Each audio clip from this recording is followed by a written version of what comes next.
into the coffee business. Yes, plant coffee. And the entire country from west to east, north to south, central, they are humongous coffee farms. Yeah. However, guess what the president's challenge is today?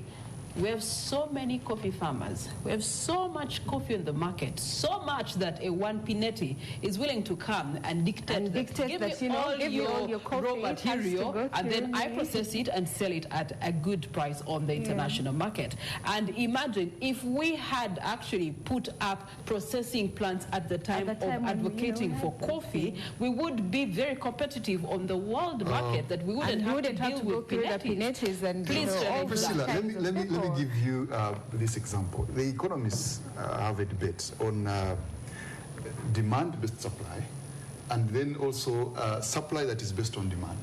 That is supply based on demand. And then there is also demand that is made available because of supply. Yeah. So those are all theories of economics. One thing you should be crediting the president for is stamping his feet and saying, yes, I appreciate that the country has listened to my campaign, and now there is coffee all over the country. And now I do not want any more coffee beans exported. Now we should go to a step of making sure we are processing and adding value. I guess the argument here is, imagine how much we have lost as a country in terms of being competitive on the world market, all in the name of what you are saying, when we have the opportunity to actually flip the case for our own selves. Yes, we do respect that there are international regulations, there are international commitments that we must abide by, but at the same time, it goes back to the fact that at what point shall we have the youth being given the opportunities that are actually of good quality when they're youth, not that they have to work for 10 years and then when they are no longer youth, we start to think about how to earn this sensibly. And you see, Priscilla, that is the same thing we've been talking about.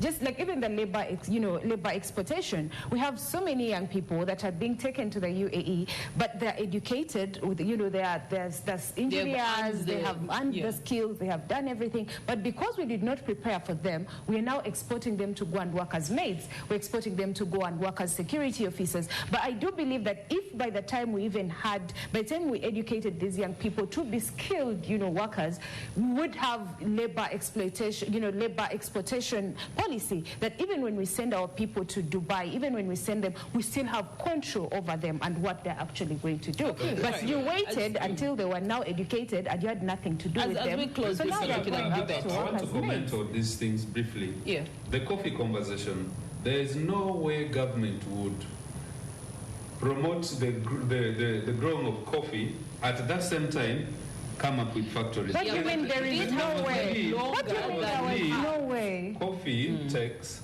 Coffee takes 10 years. Okay, Shamim, let your him. mother plants coffee. Yes. I mean, there's varieties that we're talking about here. So it's not about varieties. My point here is that the government had to be very certain of the productivity, then set up the processing plant. It's a good conversation that even when you do the value addition locally here, you're absorbing the young people in the value chain, in the employment.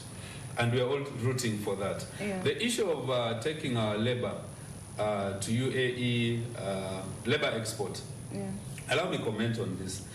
Most of our people, I was part of the members of parliament who actually went to UAE to find out what actually happened. That was in our second year, because it was a huge concern for us as representative of the youth. Our people are suffering.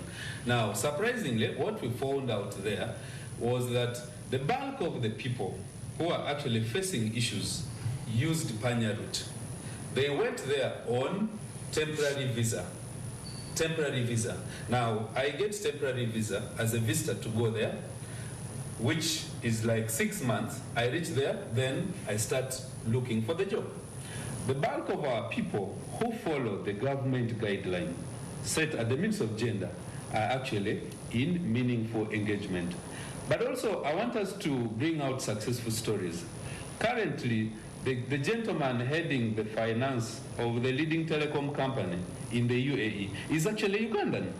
He's a Ugandan.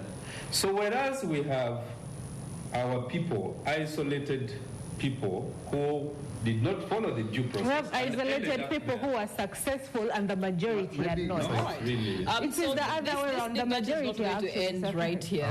It's continued engagement and understanding, but it can't end. So let's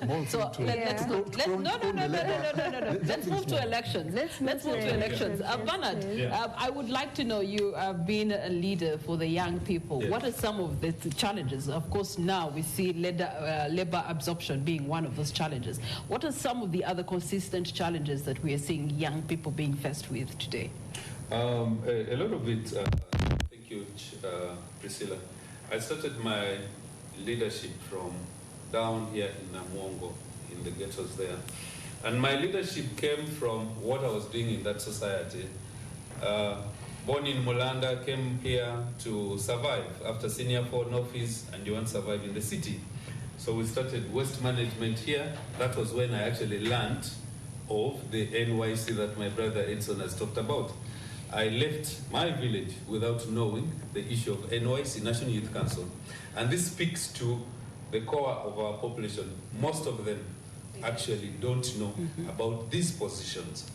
Now, for me, because I was closer here, I came to know about this. Then I went into youth leadership, first in the party, was part of the youth leadership in Kampala here at NRM. Then later went for National Youth Council until